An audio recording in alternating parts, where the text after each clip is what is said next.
सोनीपत लोकसभा क्षेत्र से अब की बार कांग्रेस का बड़ा चेहरा, नामी चेहरा मैदान में आ सकता है, चुनाव लड़ सकता है। तभी तो इतना कुछ सोनीपत के लिए हो रहा है। वैसे ही नहीं, राहुल गांधी सोनीपत आ रहे हैं। सोनीपत लोकसभा क्षेत्र के छोटे से गांव में राहुल गांधी आते हैं, किसानों के साथ बैठते हैं, धान लगवाते हैं, फिर उनके साथ खाना खाते हैं और उसके बाद कोठी पर उन किसानों को, उस परिवार को बुलाया जाता है। यानी कि उस चीज़ को लगातार प्रचारित किया जाता है। तो इसलिए किया जाता है क्योंकि वहाँ से एक बड़ा चेहरा, नामी चेहरा चुनाव लड़ रहा है। अब कौन लड़ रहा है, ये संशय तो आएगा ही, क्योंकि जिस तरह से प्लानिंग सोनीपत लोकसभा क्षेत्र के लिए हो रही है, अब छोटे मोटे नेता के लिए तो होगी नहीं।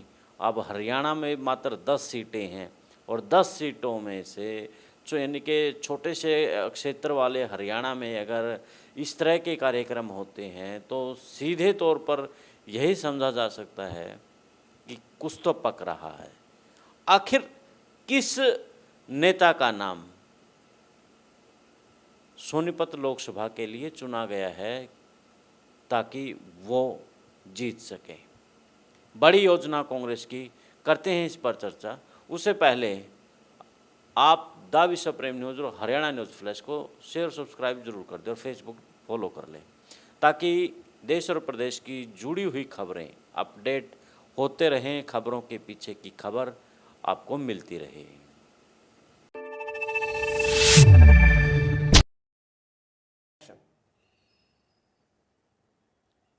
कट। सभी का नमस्कार, राम राम। मैं कुलदीप खंडेलवाल, द विश्व प्रेम न्यूज़ और हरियाणा न्यूज़ फ्लैश। बात करें सोनीपत लोकसभा की। सबसे पहले सोनीपत लोकसभा कब बनी? सोनीपत लोकसभा 1977 में बनी थी और हम 2019 के चुनाव की बात करें तो 2019 के चुनाव में रमेश कौशिक और भूपेंद्र सिंह हुड्डा, जो कि हरियाणा की राजनीति का इस वक्त का सबसे बड़ा चेहरा है, और वो चुनाव लोकसभा से हार गया। और ये भी नहीं कि थोड़े मार्जिन से चुनाव हारा, बड़े मार्जिन से वो चुनाव हारा था। लगभग 1 लाख वोटों के आसपास से उनकी करारी हार हुई थी और उस करारी हार में कहीं ना कहीं दिग्विजय सिंह चौटाला का भी हाथ रहा था। आपको याद होगा, रामकुमार गौतम ने पत्ते खोले थे और बताया था कैसे वो अपने से बड़े लीडरों को नहीं देखना चाहता। तो दिग्विजय सिंह चौटाला को वहाँ से 51,162 वोट मिले थे। तो लोकसभा चुनाव में बड़ी हार के बाद सोनीपत से 4 सीटें जीत भी जाती है विधानसभा। यानी कि जो 9 सीट हैं इसमें विधानसभा की, जिसमें गन्नौर है, राई, खरखोदा, सोनीपत, गुहाना और बड़ौदा। और सबसे बड़ी अहम बात यही निकल करके आती है कि सोनीपत हुड्डा का गढ़ है, तो उसके बावजूद भी वहाँ से चुनाव हार गए थे। वहाँ से जो भूपेंद्र सिंह हुड्डा को 4,22,800 वोट मिले, तो वहीं रमेश कौशिक को 5,87,664 वोट मिले थे और जो हार का मार्जिन था 1,64,864 वोटों का हार का मार्जिन था। तो यानी कि उस समय भूपेंद्र सिंह हुड्डा के गढ़ को भी बीजेपी ने तोड़ दिया था। तो अब की बार सोनीपत, जो कि सबसे ज़्यादा जाट लैंड क्षेत्र कहा जाता है, तो वहाँ पर कांग्रेस की सेंधमारी बड़ी ज़बरदस्त है। अब की बार बड़ा चेहरा कांग्रेस का सोनीपत से चुनाव लड़ने वाला हो सकता है, क्योंकि जो आप राहुल गांधी को देखा आपने, राहुल गांधी एक छोटे से गांव मदीना में आते हैं, उसके बाद फिर यानी कि उसको जिस तरह से प्रचारित किया जाता है, घर पर कोठी पर बुला करके उनके साथ सोनिया गांधी और प्रियंका गांधी का भी नाच गाना होता, वो ऐसे ही नहीं, उसके पीछे यानी कि कुछ तो होगा। क्योंकि ठीक है, राहुल गांधी गए, उनके साथ खाना खाया, लेकिन उस चीज़ को लगातार भुनाना और कोठी पर बुलाना कहीं ना कहीं कुचेता तो है कि कुछ तो मामला गड़बड़ है। इसमें मैं एक सोनीपत की एक चीज़ जो मेरे से रह गई थी, यानी कि लोकसभा सीट लाख के मार्जिन से जीतने वाली बीजेपी 4 सीटों पर हार गई थी, जिसमें से सोनीपत से सुरेंद्र पवार जीते थे, बड़ौदा से कृष्ण मूर्ति हुड्डा और खरखोदा से जयवीर। और इसके अलावा यानी कि सुरेंद्र पवार ने कविता जैन को हराया था, जो कि बड़ी लीडर थी, और गोहाना से जगबीर मलिक है। तो यानी कि सोनीपत लोकसभा में अब की बार हुड्डा का फैक्टर चलने वाला है, ऐसा लग रहा है। खैर, तो राहुल गांधी को जिस तरह से प्रसारित किया गया है, उससे यही लग रहा है कि वहाँ से प्रियंका गांधी चुनाव लड़ सकती है। प्रियंका गांधी अभी तक कोई चुनाव नहीं लड़ा है, उनका पहला चुनाव शायद सोनीपत से हो।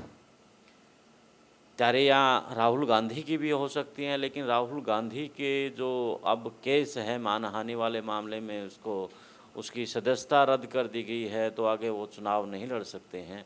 अगर सुप्रीम कोर्ट से राहत मिलती है तो शायद वायनाड के अलावा सोनीपत लोकसभा भी चुन ले, अब की बार अमेठी छोड़ दे, शायद प्रियंका गांधी को फिर वहाँ से अमेठी से चुनाव लड़वा दें, क्योंकि अब की बार चुनाव 2024 में अगर कांग्रेस को वजूद बचाना है तो एक एक लोकसभा उनके लिए ज़रूरी है। रायबरेली से सोनिया गांधी अपनी जो पैठ है वहाँ से चुनाव लड़ेगी, वायनाड और सोनीपत से ये हो जाएंगे, यानी कि कहीं ना कहीं बनाया गया है, एक कम्बिनेशन हो सकता है ये।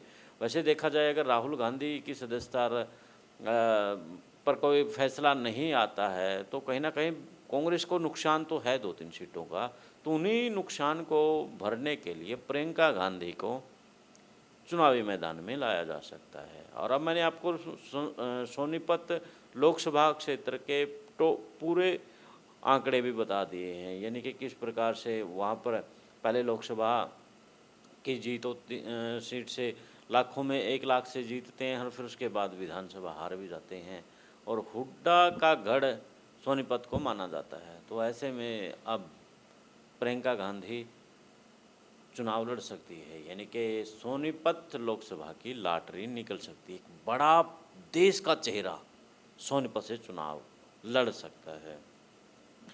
प्रियंका गांधी की परफॉर्मेंस तो हमने यूपी में भी देखी थी। खैर, वहाँ से चुनाव तो नहीं जितवा पाई थी, लेकिन माहौल को तो बदल दिया था। जहाँ उनका जो नारा लगा था बेटियों को लेकर के, उस नारे ने क्लिक इस तरह से महिलाओं को किया था, आकर्षित तो किया था, लेकिन हिंदू मुसलमान के उस फैक्टर में हर देश के अंदर एक बात है कि दूसरा की मरोड़ निकालनी है, बेशक मेरा घर बर्बाद हो जाए। यानी कि हिंदू मुसलमान के इस खेल के अंदर यूपी से प्रियंका गांधी चुनाव नहीं जितवा पाई थी, लेकिन वो कसर कर्नाटक में पूरी कर दी। कर्नाटक में जिस तरह से भाषण दिए, बीजेपी को लपेटा, उसके बाद कर्नाटक के अंदर प्रियंका गांधी ने लहर लेकर के आ गई और कांग्रेस वहाँ से चुनाव जीती। हिमाचल में भी प्रियंका गांधी के जो भाषण थे सुनने वाले थे, और जिस प्रकार से उन्होंने माहौल बनाया वो देखने लायक था।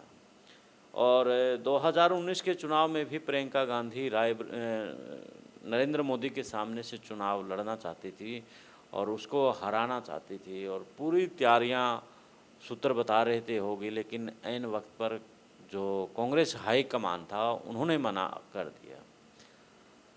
तो ऐसे में 2019 के चुनाव में तो चुनाव नहीं लड़ पाई, लेकिन प्रियंका गांधी 2024 के चुनाव में लड़ सकती है।